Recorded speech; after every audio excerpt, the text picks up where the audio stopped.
As designated by 704 KAR 3:370, the Kentucky Framework for Teaching is the required criteria to be used for certified evaluation of teachers.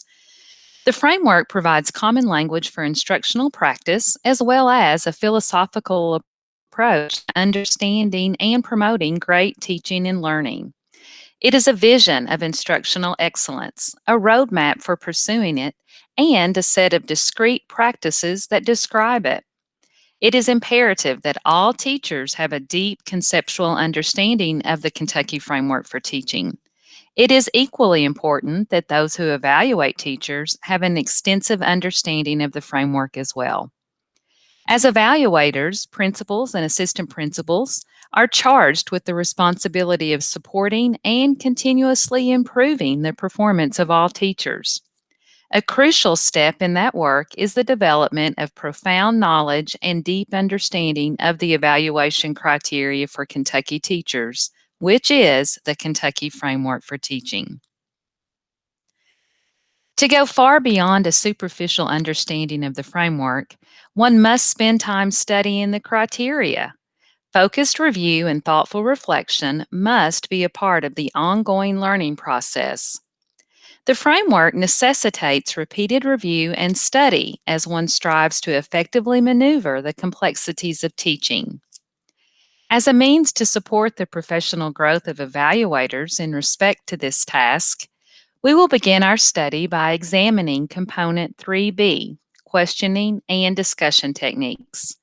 Please access 3B in the Kentucky Framework for Teaching at this time. It is on pages 29 and 30. Questioning and discussion are the only instructional strategies specifically referred to in the framework, a decision that reflects their essential importance to teachers' practice. With the component title alone, it might be tempting to conclude that 3B is about ensuring questions and discussion occur.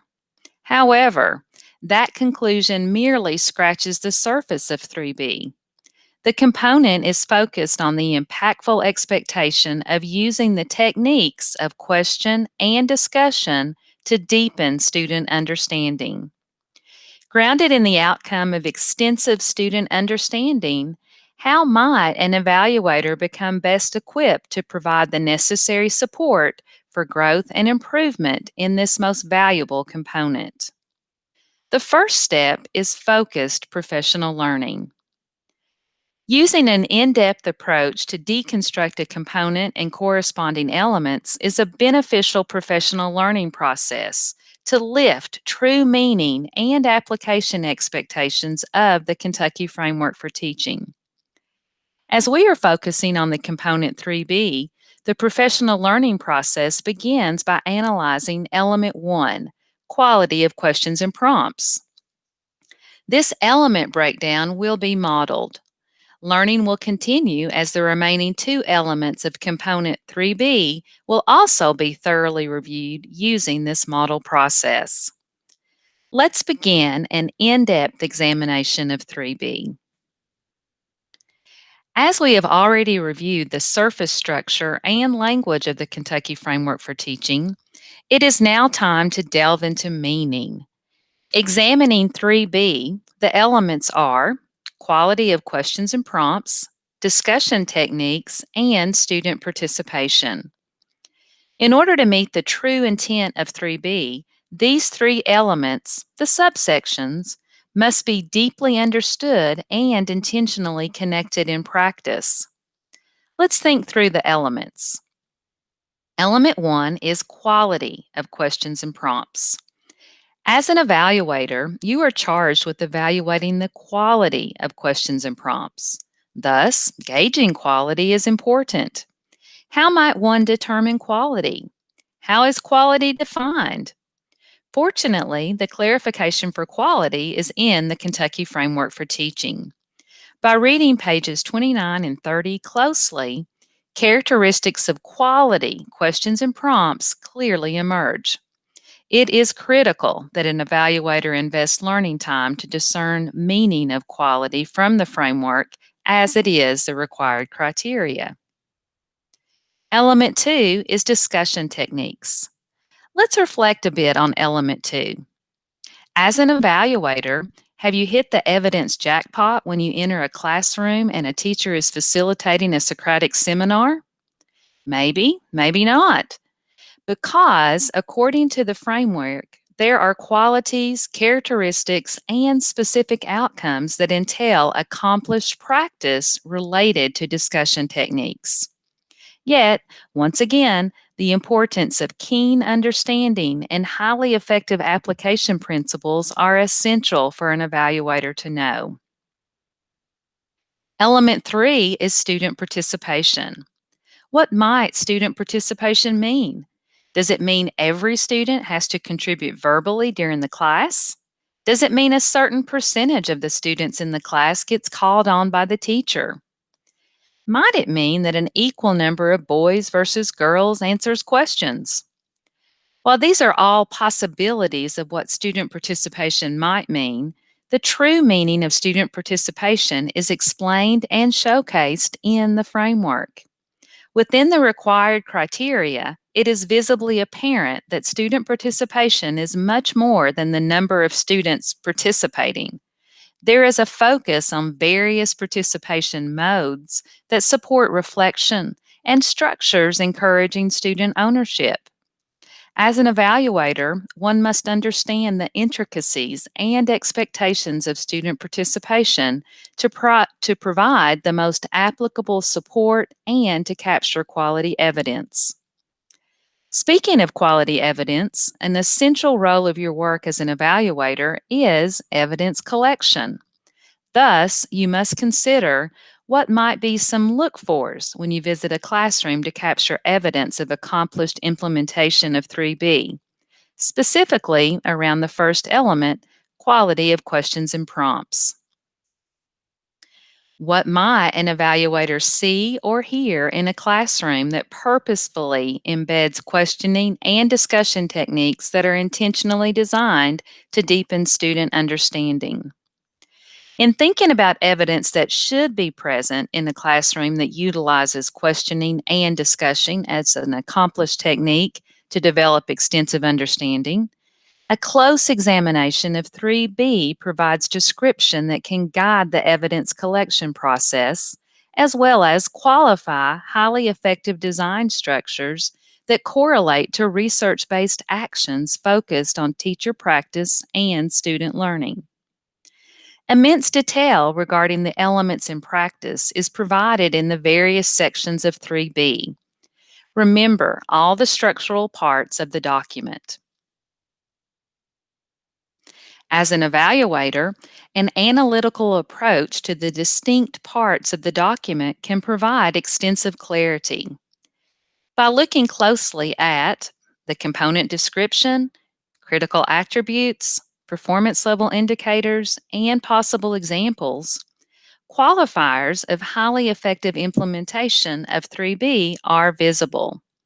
There is a wealth of information and guidance in the Kentucky Framework for Teaching, and that is why close study is paramount to equip evaluators to be most prepared for utilizing the criteria.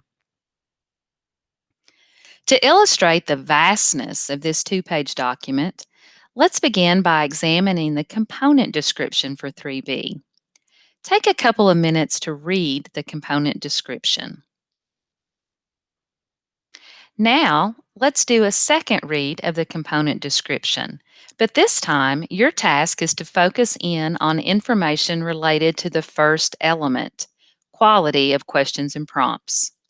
Be strategic and notice what this research based document details regarding the quality of questions and prompts within this large paragraph of text. Think back to our earlier focus on the word quality. According to the component description, what does quality mean when it comes to questions and prompts? Identify descriptive language from the component description that supports clarification for quality. What should quality questions and prompts look like in a highly effective classroom? The answer is embedded in the component. Keying in on the language in the component description, Descriptors emerge. By closely examining the language of the component description, it is clear that quality questions and prompts should be used as a technique to deepen understanding, be divergent and convergent. With that, we must consider, what does divergent and convergent mean? What are divergent questions? What are convergent questions? Do your teachers know the difference between convergent and divergent questions? How might you capture evidence of these two types of questions when you visit a classroom? As well, it should invite students to formulate hypotheses, push students to make connections, challenge previously held views, and encourage connections among concepts or events previously believed to be unrelated. Value and use student responses to push thinking. Result in new understandings of complex material. Be non formulaic. Promote thinking by students. Be formulated by students. Be scaffolded. And reflect high quality in student constructed questions. They should be high level. Upon closely reading the component description, it is apparent that questions and prompts should entail certain characteristics and outcomes. Using the language from the Kentucky Framework for Teaching, we can easily generate some look fors that would support an evaluator in capturing appropriate evidence and, of course, conceptualize the embedded qualities of highly effective questions and prompts. Clearly, there is immense descriptive information embedded in the component description alone. Note the list of look fors that we were able to generate based on descriptive language from that section. A close examination of the critical attributes section of 3B, located on page 30, also provides valuable clarity. Looking at the critical attributes under accomplished and exemplary, additional guidance is provided that an evaluator would find most helpful in conceptualizing quality questions and prompts. According to the critical attributes, questions and prompts should allow for multiple possible answers, which in turn gives a bit more clarity to divergent questions, should include effective wait time, which pushes us to think about what is effective, how much wait time is enough, should allow for the opportunity to build on student responses. Consequently, we have to consider what this might look like in practice. How might an evaluator see and or hear this? How might it look when this is occurring student to student? What skills would students need to be taught to do this effectively? And then lastly, it should be student generated. So with this information from the critical attributes section, there are even more qualifiers to consider. The list of look fors is becoming more and more populated, and in turn, the element is becoming crystal clear. Additional information about questions and prompts is evident in the performance level indicators. As you look at the progression, teacher practice and student outcomes are highlighted. In the ineffective performance level, questions are of low cognitive challenge, require a single correct response, and are asked in rapid succession. The questions are predominantly recitation style and exclusively between teacher and student. Looking at the developing performance level, it describes the teacher questions as leading students through a single path of inquiry with predetermined answers. There is some attempt by the teacher to promote student thinking and understanding, but the outcome is limited. Focusing on the accomplished level, the performance goal, the teacher asks questions designed to promote thinking and understanding. Big words there, thinking and understanding.